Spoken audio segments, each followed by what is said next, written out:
Welcome to MotoE and the 6th round of this year's championship, coming to you live from the Red Bull Ring in Spielberg, Austria. 7 laps ahead of us then for what is going to be a very electric, dramatic race, to steal Omi's words. It's going to be very interesting to see what we're going to have. We'll get into Omi in just a second.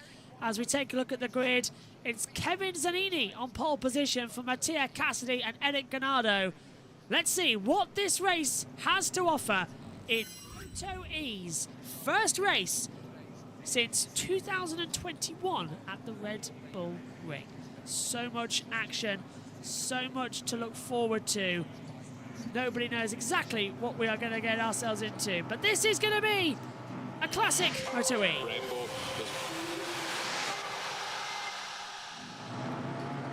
Taking a look at the grid then, as you can see, it is Kevin Zanini on pole position. Alongside him on the front row, Mattia Cassidy and Ganardo. Row 2, Matteo Ferrari, alongside Haruki Okubo and Hector Garzo.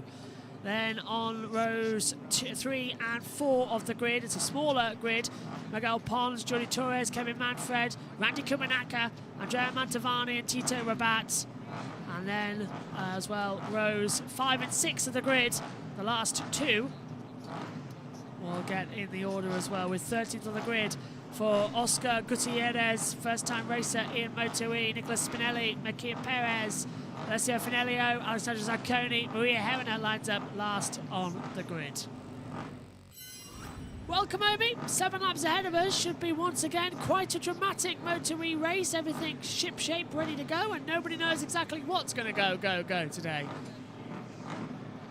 Yep, it is gonna be an absolute cracker. I was a bit confused because I heard Formula 1 earlier in the background as well. But yeah, gonna be a very exciting race. Gonna be interesting to see what Zanoni can do from P1. But I'm replying to so many Instagram messages now, so it's all going chaotic.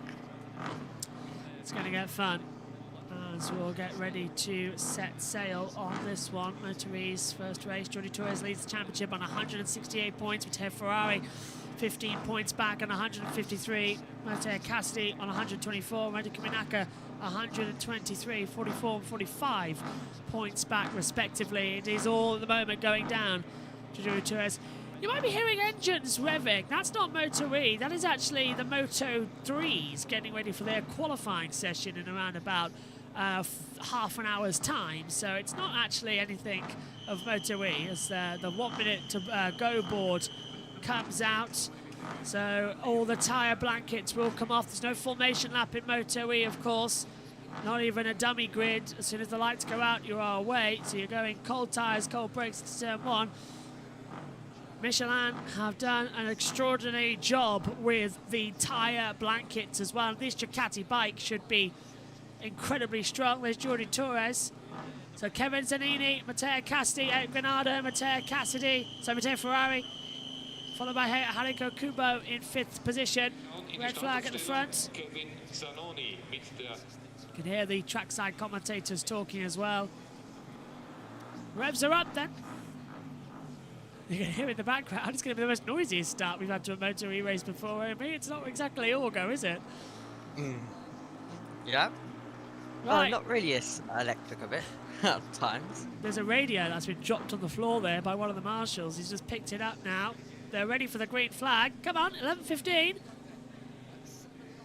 Red flag at the front, green flag at the back. 18 cars, 7 laps. Race 1 for MotoE in the Red Bull Ring. All eyes to the lights with 5 on. Lights out, race on, good start from the front row, and immediately Kevin Zanoni blocks across the front. Jordi Torres going a bit wide as well. Miguel Pons into turn 1, looking a bit strong. Up comes the 51 into P2 as well. Just getting it rubbed up back, but that is El Granado making his way, and his presence known. Matteo Cassidy and Haruki Okubo still there as they come into the rack and back chicane. It is still Zanoni, then it's El Granado, Cassidy, Ferrari, Okubo, Pons, Garzo, Torres, Spinelli, and Oscar Gutierrez up to P10 as they come into the braking zone now, into turn 3 at Rimas. A few of them are chomping at the bit, but a clean start means they head down to Socialist Gold. Exactly what Zanoni wants.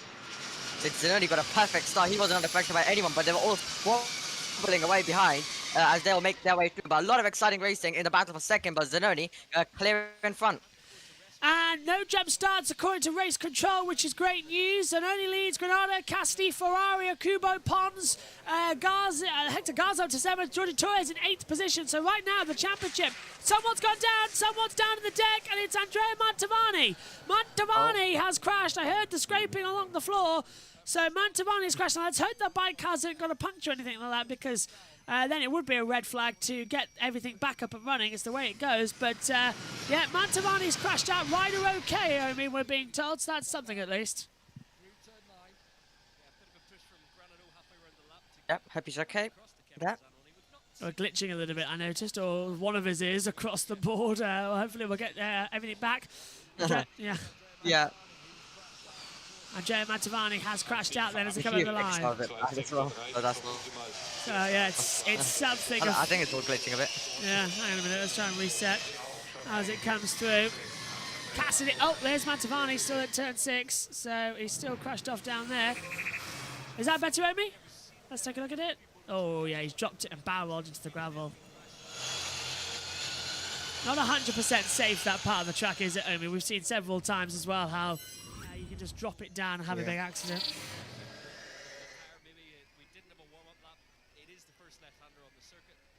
Sorry, now you've got the turn 2B. It is slightly on the left there. So, yeah, just got caught out on lap 1 from Mantovani. That's a big fall. Oh. Nasty one, wasn't it, the way he was flicked over. So the yellow flag's in there. No overtaking manoeuvres allowed in the next section of the racetrack. Here you'll see the yellow flag. So if you wanted Miguel Pons to... Yeah, there is a yellow flag out there, so they are keeping it across the two. Fingers crossed it's not going to be anything that near requires a red flag. Yellow flag retrieved. Miguel Pons under investigation by the stewards as well. And Spinelli has been told he's got a penalty of some sort. So I wonder if it's a long lap he's going to be made to take if there's been an issue somewhere on the circuit. We'll keep you updated with that. Nothing's flashed up so far on the timing monitors as they come into the braking zone. And there goes that's Matteo Cassidy. But Cassidy trying to look on the inside of Zanini. Not going to get out just yet into the braking zone. Miguel Pons up into 5th, and yeah, Miguel Pons has been given a long lap penalty from the FIM stewards as Cassidy faster than Zanini as they come on towards turn 1, and there goes Granado on the inside of Matteo Ferrari. Ferrari holding around the outside line, trying to get their position back. Ferrari gets ahead of Eric Granado, and here comes Cassidy to the rack and back chicane. Cassidy looking on the inside, trying to trail break, not working out. Fastest lap though for Matteo, 1:38.833. So at least the pace is still there as they run up to turn 3. But once again, 5 laps, lap 3 already. There's not a lot of action in this MotoE race, which is compared to normal as Akubo passes Pons. Yep, a lot of action though, still about to happen, and they're squabbling absolutely everyone. We might get one for the lead as well, possibly, coming into the braking zone. No, it looks like they're going to be single file, but I'm sure it's MotoE, there's going to be some action coming very, very soon. It's a bit quiet at this stage right now. They're all calming down, but it's all going to go crazy soon. Yeah, they've got enough energy to make it through to the end of the race without having to lift and coast, so the electric battery power still is there. As Cassidy, right on the back of Zanini, Ferrari, Granado, Pons, and there's the Torres leading the championship by 176 points. Matteo Ferrari on 196, so it's all coming through. Fingers crossed it's going to be a close fight for the championship. Cassidy needs a race win here to benefit from Torres in 8th and Ferrari up in 3rd. Oh, and that's why Zanini's gone wide and Cassidy takes the lead down at Rins. So, Zanini wide at turn 9, Cassidy, Ferrari and Granado go through. So now we've got a championship hunt on our hands now as they come across the line. But look at that, that's dangerous stuff from Eric Granado. You can hear the mechanics actually say, what on earth was he doing? He almost pushed Kevin Zanini into the pit wall and into the boards that the teams hang out. That was dangerous riding. I think Granado might get a penalty for that. Yes, he absolutely could, but Cassidy now is P1 and Ferrari's now appearing as well. I was basically just asked who's my favourite rider in MotoE, and I just went with Ferrari. So, yeah, Ferrari is looking close, and he might be putting on a challenge soon now as well. Miguel Pons is now serving his long lap penalty as that's Zanini being forced, that's Torres, sorry, with Garza being forced out wide. The camera direction really bad. Manfred and Spinelli over 9th and 10th in the battle too. Camera direction here is awful for MotoE. Honestly, it's I don't want to produce it, but it's very bad to keep an eye out. Torres ahead of Akubo. Akubo with a fight back. Torres going to go a little bit too wide, and Akubo will go through. And Torres sweeps across. Oh, beautiful from Akubo. Torres tried, couldn't do it. Akubo keeps the position with 4 to go. Halfway in this race. Well, I can't believe we're having this much fun now. It's all come up on lap 4. Oh! Big snap for Matteo Casti! Oh. And there goes Matteo Ferrari! Ferrari takes the lead, and that's going to help him in the championship, get ahead of Jordi Torres. 2 points now. Ferrari will lead to Torres in the World Championship. Just a small mistake from Cassidy, and Matteo Ferrari, our champion from Season 1, leaps up to the front. He used to be in MotoE, didn't he? Yeah, he did. Well, then why did he go MotoE? MotoE usually is like for the people who can't. Well, that's wrong. That is Spinelli, a long lap penalty as well being given. Pons has taken it, Spinelli's taken it too. They've both got long lap penalties. Yeah, MotoE is sort of like if anybody doesn't have a ride in any of the other 3 categories, you can come and have a go here. Basically, it's like that, and now it's classed as a world championship. MotoE though, Say or again? did he just like? Wasn't he good in MotoE though, or did he just not get to it? He was okay. He wasn't great, but he was okay. What's happening? Oh! No! Is that Heiko Akubo? It Someone's is. off. Heiko Akubo is off at turn 3 in Remus. I saw him dropping down the timing screen. There he is. So Akubo, who just had that amazing battle with Jordi Torres, and these bikes are really heavy to pick up as well. So on board with Torres, looking ahead to Akubo, and the front just dips away from him and away he goes. And he scratched the surface as well, so that's going to leave a nasty scar on the track. So yellow flag in sector 2 at the moment. It's not too bad this race now. It's slowly getting there. It's not as exciting as we expected, but it is getting there. Not excited as Silverstone, but yeah, it's getting there. Akubo's rejoined the race. That's Matteo Cassidy having the wiggle through the Vouch curve and allowed Matteo Ferrari to slip through on the inside line. There's 3 to go. Yellow flags has been retrieved as Akubo's come through. Nicholas Spinelli for exceeding the track limits. That's his reason for the long lap penalty. Manfred drops down to 9th position, but back passes Gutierrez. Ferrari with a 0.539 advantage over Matteo Cassidy with 2 laps to go here at the Red Bull Ring. It's one of the quickest races we've actually had of the year as Spinelli takes his long lap penalty. Just about keeps it in the line. That was a bit messy. Yeah, you don't want to mess up a long lap penalty unless you want to get another penalty. Eric Granado's been given a track limits warning. He's running P3. Jordi Torres, second in the championship, has been given it. Now, with Torres up into P6, that's going to put them level on points, as that's a nice little move from Zacconi passing Manfred. Spinelli has completed his long lap penalty. So, yeah, I'm thinking only with this battle, what we've got now is Ferrari and Torres level on points. So, yeah, not too bad with only a couple of races to go. 7 and 8, so 2 weekends left in Catalonia and in San Marino, and then that championship is over for MotoE. It's one of the quickest ones we cover actually in this series. For a dramatic season, it hasn't exactly been that energetic at the moment today, so there needs to be some sort of give and take between them. But Ferrari leading by 0.7 of a second to Cassidy with a lap to go. Let's have some drama, MotoE. I do love the noise of these bikes though. It sounds like early 2000s Formula 1 cars with the V10s. It's the closest they've ever got, I think, these electrics, as they swing through. Ferrari leading then across the line. Last lap the call. And Yeah, I think Ferrari's got this if he doesn't make a mistake. 7 tenths. I think it's for third the battle. Yeah. That's Granado and Zacconi. Oh, getting their 2 teammates, of course.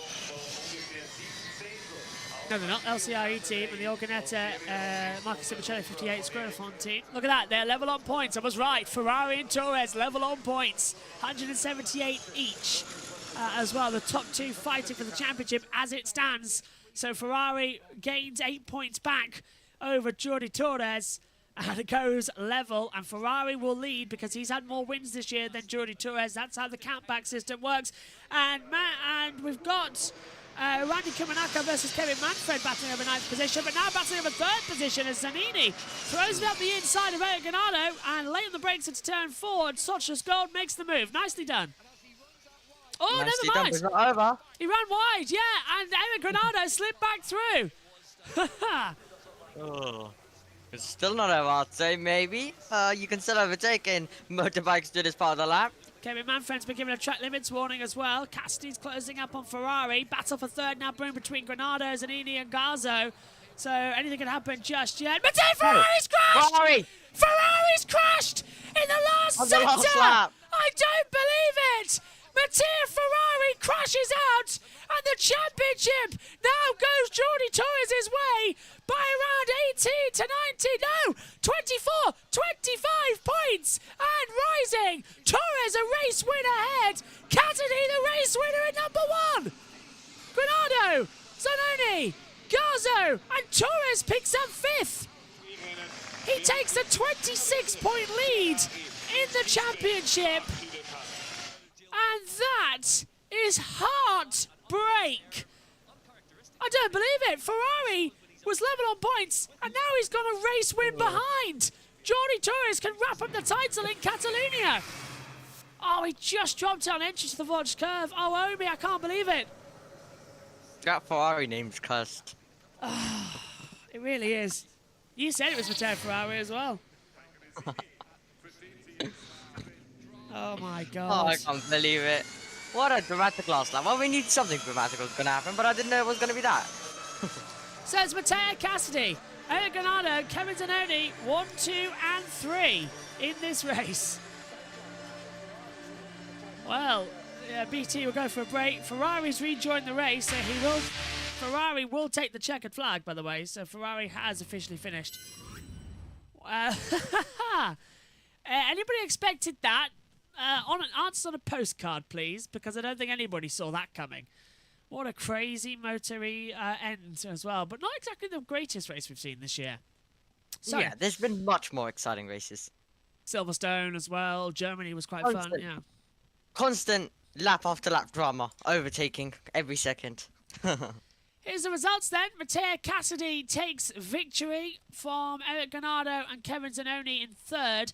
Wrapping up the podium, Hector Garzo is 4th, Jordi Torres 5th, Miguel Pons 6th, Alessandro Zacconi is 7th, Mika Perez 8th, Kevin Manfred 9th, and Tito Rabat rounds out the top 10. Randy Kumanaka is 11th, Oscar Gutierrez 12th, Nicolas Spinelli 13th, Alessio Finelio 14th, Maria Herrera picking up last point position in 15th, Matteo Ferrari finishing in 16th, and then out of the race was Hako Kubo and Andrea Mantovani for crashing as well. This, if my mouse wants to work, because it won't seem to go down, this is the world standings as things stand. Jordi Torres leads 179 points, Matteo Ferrari 153, 26 points the gap. Remember, up until the last 2 corners, they were level on points. So Torres now goes 26 points ahead, which is 1 race win plus another point.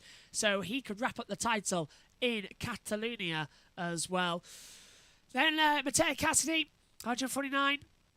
He now moves within 30 points of Jordi Torres and 4 Ferrari. Hector Garzo, 135 points. Randy Kumanaka, 128.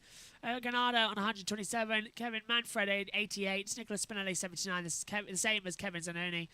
Andrea Mantovani, 75. Alessio Zacconi, 69. Miguel Pons, 59. Hako Kubo, 54. Tito Rabat, 47. Mika Perez, 42. Alessio Finelio, 28. Luca Salvadori is 22. Maria Herrera, 14. And Oscar Gutierrez picking up 4 points on debut as our first new rider in this season. Well, Omi, I don't know what to say about that race. It was quite chaotic and quite weird. A bit chaotic, a bit quiet.